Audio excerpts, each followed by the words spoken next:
الحمدللہ والعاقبۃ للمتقین والصلاۃ والسلام علی سید الانبیاء والمرسلین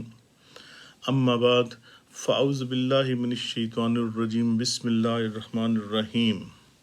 الصلاۃ والسلام علیک یا سیدی یا رسول اللہ وعلی آلک واصحابک یا سیدی یا حبیب اللہ الصلاۃ والسلام علیک یا سیدی یا نبی اللہ وعلی آلک واصحابک یا سیدی یا نور اللہ قال اللہ تبارک و تعالیٰ فی القرآن المجید والفرقان الحمید فاذکرونی اذکرکم واشکروا لی ولا تکفرون صدق اللہ العظیم وصدق رسولہ النبی الکریم۔ تمام تعریفیں اللہ رب العزت کی ذات پاک کے لیے اور ہر طرح کا درود و سلام نبی مکرم نور مجسم سرور کائنات صلی اللہ تعالیٰ علیہ وآلہ وسلم کی ذات مقدسہ کے لیے۔ میرے بہت ہی محترم علماء کرام، حاضرین محفل، جیسا کہ ابھی جناب صوفی قاسم شاہ صاحب نے بہت ہی پیاری نعت رسول مقبول صلی اللہ تعالیٰ علیہ وسلم پڑھی، اللہ رب العزت ان کے درجات بلند فرمائے اور ہمیں بھی پیارے آقا صلی اللہ تعالیٰ علیہ وسلم کی تعلیمات پر عمل کرنے کی توفیق عطا فرمائے۔ اور اس کے ساتھ ساتھ میں یہاں یہ کہوں گا کہ کائنات کی سب سے بڑی نعمت نبی مکرم نور مجسم سرور کائنات تاجدار مدینہ صلی اللہ تعالیٰ علیہ وآلہ وسلم ہے۔ اور جب ہم ذکر الہی کرتے ہیں تو پھر نعمت الہی کا ذکر ہونا تو ضروری بات ہے۔ اور سب سے بڑی نعمت الہی تو ہمارے لیے یہی ہے کہ اللہ رب العزت نے ہم کو نبی پاک صلی اللہ تعالیٰ علیہ وسلم کی امت سے پیدا فرمایا، اور وہ سب سے بڑی نعمت ہے، اس سے بڑھ کے تو اور کوئی نعمت ہو ہی نہیں سکتی۔ بس اسی سلسلے میں ایک چھوٹا سا بیان آپ کی گوش گزار کروں گا۔ اللہ رب العزت مجھے اس پر کہ پڑھ کر سن کر اور عمل کرنے کی بھی توفیق عطا فرمائے، اور ہم سب بہن بھائیوں کو بھی، کہ ہم اللہ رب العزت کا ذکر کرتے ہیں۔ یہ ہم ہر وقت ابھی بھی ذکر الہی کر رہے ہیں، ذکر مصطفیٰ کر رہے ہیں، اور ہم اللہ رب العزت کا ذکر کرتے ہیں، لیکن اللہ رب العزت کا ذکر کرنے کے بہت سی اقسام ہیں، لیکن جس میں صرف آج 3 اقسام کا ذکر کروں گا، کیونکہ وہ مناسبت چلی ہے ذکر مصطفیٰ صلی اللہ تعالیٰ علیہ وسلم کی، تو اس لحاظ سے میں صرف 3 باتوں پر تھوڑا سا چھوٹا سا ایک بیان دوں گا۔ کہ ایک ہوتی ہے زبانی ذکر، جو زبانی کلام ہم کرتے ہیں نا زبان کے ساتھ، یعنی کہ جو ہم زبان کے حساب سے جب کرتے ہیں، ہم زبان میں تسبیح و تحلیل کرتے ہیں، حمد و ثنا پڑھتے ہیں، توبہ استغفار کرتے ہیں، اور خطبات پڑھتے ہیں، دعائیہ کلمات ادا کرتے ہیں، اس میں ہم اللہ رب العزت کی بڑائی کا ذکر کرتے ہیں، اور وہ ہوتا ہے زبانی ذکر۔ وہ ایک زبانی ذکر ہے، اور اس کو ہم زبان سے ادا کرتے ہیں۔ حالانکہ ادا کرنے کے طریقے بہت زیادہ ہیں، لیکن اس کو میں صرف ایک محدود سے دائرے میں رہتے ہوئے یہ کہوں گا، جب ہم اپنے رب کا ذکر کرتے ہیں، تسبیح کرتے ہیں، اپنا قرآن پاک کی تلاوت کرتے ہیں، تو اس میں ہم زبان سے اقرار کرتے ہیں، اور زبان سے ہم مانتے ہیں یہ چیز، اور یہ ہوتی ہے زبانی کلام کرنا، کہ ذکر کرنا زبان سے کرنا۔ اور اس کے بعد آتا ہے قلبی ذکر،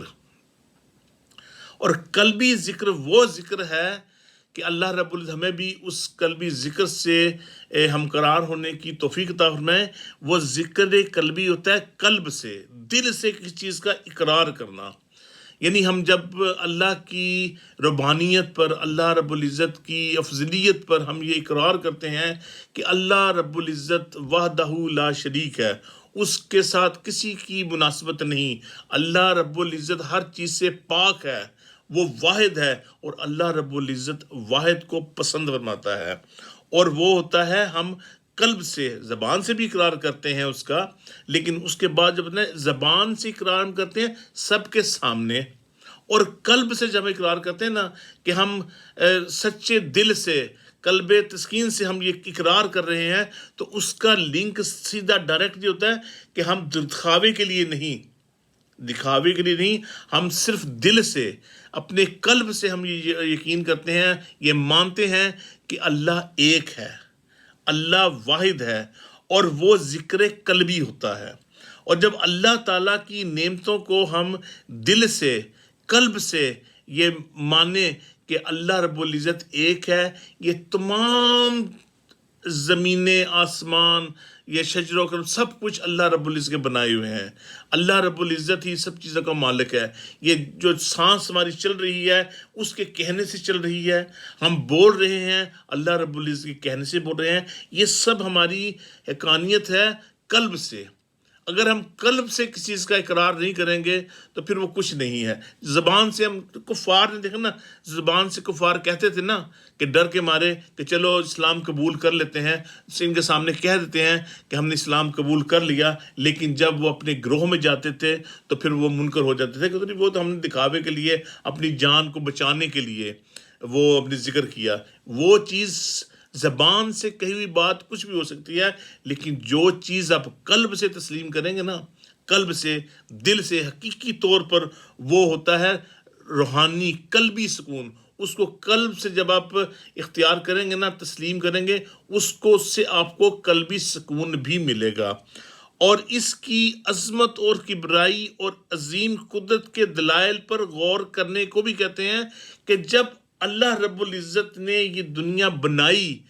تو ہم کسی دلائل کا نہیں ڈھونڈیں گے کہ اس کی دلیل کیا ہے، کہ جیسے حضرت سیدنا ابو بکر صدیق رضی اللہ تعالی عنہ سے پوچھا کافر نے، ابو جہل نے، کہ تمہیں یقین ہے کہ ایک انسان اس دنیا سے ہوتا ہوا بیت المقدس سے نمازیں پڑھاتا ہوا عرش معلیٰ پر چلا گیا تو تمہارا دل یقین کرتا ہے؟ تو آپ رضی اللہ تعالیٰ عنہ نے صرف ایک ہی بات کہی کہ یہ بات تمہیں کس نے کہی؟ تو اس نے کہا تمہارے پیغمبر، تمہارے دوست صلی اللہ تعالیٰ علیہ وسلم نے۔ تو حضرت سیدنا ابوبکر صدیق نے کوئی دلیل نہیں مانگی، کوئی دلائل نہیں مانگے کہ بھی میں پوچھ کے آتا ہوں، نہیں، اس نے صدقے دل کی یقینی سے یہ اقرار کر لیا کہ اگر میرے آقا صلی اللہ تعالیٰ علیہ وسلم نے یہ بات فرمائی ہے تو یہ بالکل حق ہے، برحق ہے، اس کو ہم جٹلا سکتے ہی نہیں۔ تو میرے عزیز دوستو بھائیو، یہ ہوتا ہے قلب سے یقین کرنا، دل سے کسی کو یقین کرنا کہ ہاں بھی یہ میرے پیر و مرشد ہیں، یہ میرے رب ہیں، یہ میرے نبی مکرم ہیں، ہم ان کی اولاد، ان کی امت سے ہیں۔ تو یہ ایک دل کو سکون پہنچانے والی بات ہوتی ہے۔ اور اس کے ساتھ ساتھ جو علماء اکرام جو شرعی مسائل بیان کرتے ہیں، ان کو غور کرنے کے بعد ہم جب یہ اس نتیجے پر پہنچتے ہیں کہ علماء نے ہمیں دین کا جو راستہ پہلو بتایا وہ یہ ہے، ہمیں اس پر قلبی یقین ہے، دل سے یقین رکھتے ہیں، تو میرے دوستو بھائیو یہ ہوتا ہے قلبی یقین۔ Just 1 minute please.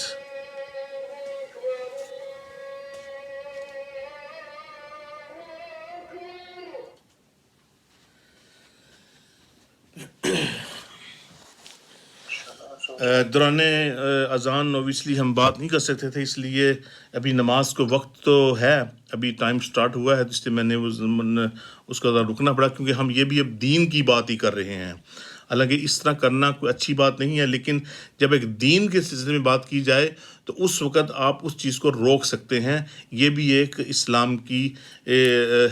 حکمت ہے اس میں ایک، کیونکہ اللہ رب العزت فرماتا ہے کہ اسلام کو پھیلاؤ، تو ہم اسلام کے پھیلانے کی بات کر رہے ہیں۔ اوبیسلی اس کے بعد ہم نماز بالکل ادا کریں گے۔ اور اپنے قصے کو مختصر کرتے ہوئے اس کے بعد تیسری بات یہ ہوتی ہے کہ جب زبان سے اپنے اقرار کر لیا، جب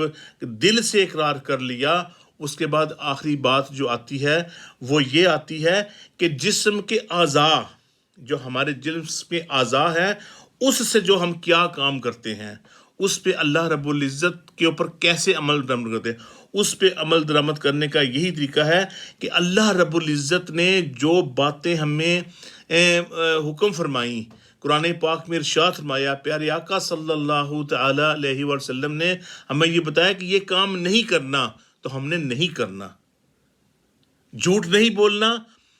آپ نے فرمایا تو ہمیں جھوٹ نہیں بولنا۔ ہم اپنی زبان سے اقرار کرتے ہیں کہ ہم جھوٹ نہیں بولیں گے، لیکن استغفر اللہ من ذالک، کہ آج کل ہمارے حال میں کیا ہے کہ اللہ رب ہمارے اس چیز کو بھی صحیح سلامت کرنے کی توفیق عطا فرمائے کہ ہم جب اقرار کرتے ہیں تو ہمیں اس پر عمل پیرا ہونا چاہیے۔ ہم میں یہاں پر صرف ایک اللہ رب العزت کے ذکر کی بات کرتا ہوں کہ جب ہم نے زبان سے اقرار کر لیا، دل سے اقرار کر لیا، تو ہمارے جو اعضاء ہیں ان کو بھی ہم ایسے کاموں پہ مت ڈالیں کہ چوری ہو، نہ اس سے رکیں، کسی کو ناجائز مارنا، اس سے اللہ رب نے مدد فرمایا ہے، اور کسی کے اوپر ایسا زبردستی حق جتلانا کہ نہیں یہ میری ہے، اور اپنی طاقت کے بلبوتے پر، اپنی طاقت کے بلوتے پر ان چیزوں کا استعمال مت کریں۔ کہ اس طرح اللہ رب العزت ہمیں ان چیزوں سے کلیئر طور پر آگے ہی فرماتا ہے کہ ہمیں ذکر کرنا ہے تو اللہ کرنا ہے، اس کے بعد ذکر کرنا ہے تو پیارے نبی صلی اللہ علیہ وسلم کا کرنا ہے۔ تو بہت سی احادیث میں، بہت سی جگہ پر اللہ رب العزت کے اس ذکر کے فضائل کو بیان کیا گیا ہے کہ اللہ کا ذکر ایمان کی کامل نشانی ہے۔ جب اللہ کا ذکر کیا جائے اور اس کا ذکر زبان سے کریں یا دل سے کریں، تو وہ ایک کامل انسان کی نشانی ہے کہ یہ ایک کامل مسلمان ہے۔ پھر ذکر الہی جب ہم کرتے ہیں تو اس کی ہم دنیا اور آخرت کی بھلائی کی خیر پانے کے لیے کرتے ہیں۔ جب اللہ کا ذکر کیا جاتا ہے تو اس سے ہمیں یہ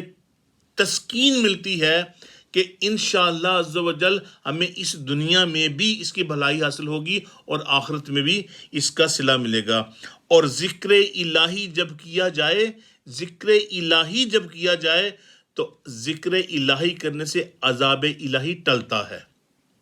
جب آپ دل سے اللہ کا ذکر کریں گے تو اللہ رب العزت خود فرماتا ہے کہ مجھے حیا آتی ہے کہ یہ بندہ میرا ذکر کر رہا ہے اور میں اس کو عذاب دوں۔ اللہ رب العزت تو بہت بڑی ذات پاک ہے،